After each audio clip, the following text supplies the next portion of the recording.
Welcome to the channel. My name is Matthias. Today we're going to talk about Ant-Man Quantumania. And this movie really let me down. I like the two previous Ant-Man movies.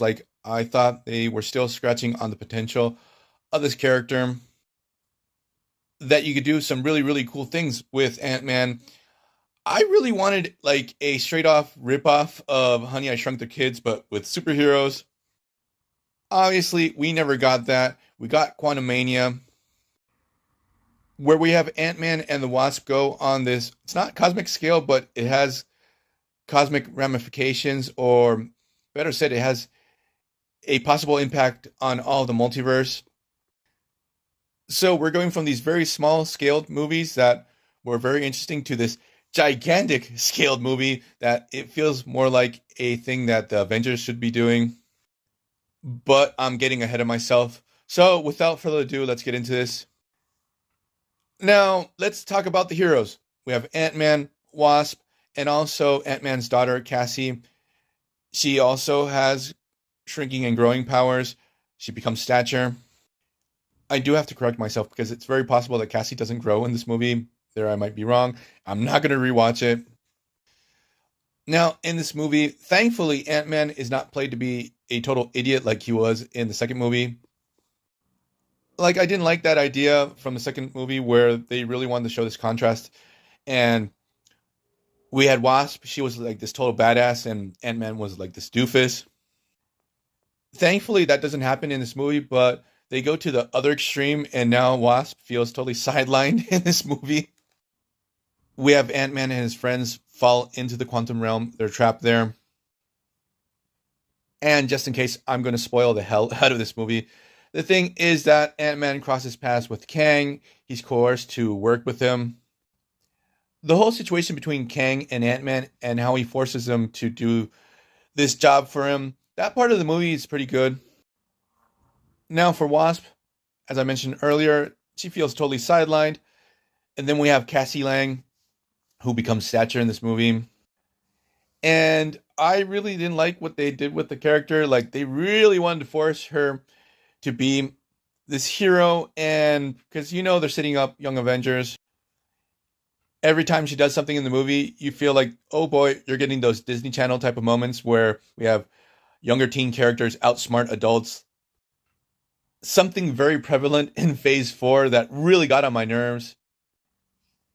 Then let's get into the side characters that for some reason this movie ditches Ant-Man's crew from the two previous movies. I thought they were like the secret sauce to those movies. I don't know why they weren't incorporated into this one. Now, in this movie, there's more focus on Hank Pym and on Janet Van Dyne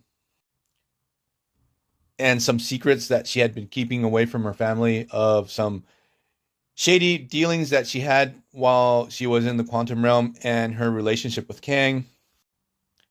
And she was like this revolutionary within the quantum realm. Another thing, it's really weird because the quantum realm is depicted totally differently to how it was in the previous movies. We have this whole alien society down there, and they're having to deal with the rule of Kang. And we have these revolutionaries trying to fight against Kang and his forces, and really they're not too interesting either. Now, Kang's backstory in this movie and how he's tied to Janet, it's interesting, but I feel like they totally dropped the ball with it. He never really comes off as this super intimidating villain like the High Evolutionary does in Guardians of the Galaxy Volume 3. And spoiler warnings, he's defeated by ants at one moment in this movie. That just totally ruined everything for me. I'm not going to rewatch this flick.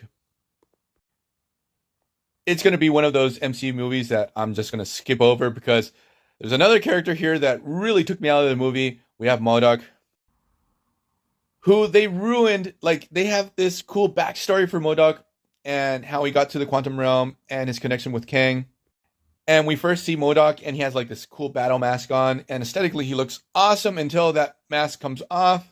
And the design for MODOK's face without the mask, at least for me, it doesn't work, to the point that the special effects looks really, really bad.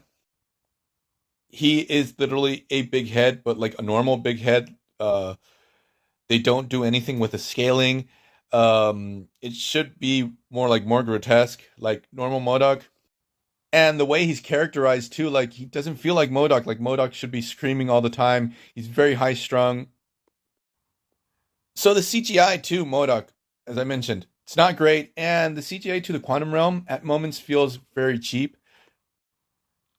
I'm not sure if they used any sets at all in this movie. I feel like they saved on a lot of money there.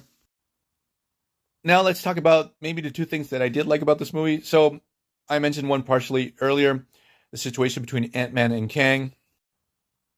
I like the tension that we got there, and we get this second battle between Ant-Man and Kang, where Kang beats the living crap out of Ant-Man. That second battle was pretty cool. And also, I like the whole part where Ant-Man has to jump into this time storm to retrieve this artifact for Kang. The visuals there, you can tell they put in a lot more money because they look incredible. The whole scenario is pretty cool. They get really creative. It really reminded me of the previous Ant-Man movies. So outside of that, those were like the only two things that I liked. So I'm going to leave this video here. I'm going to give this movie a stupid score of 10.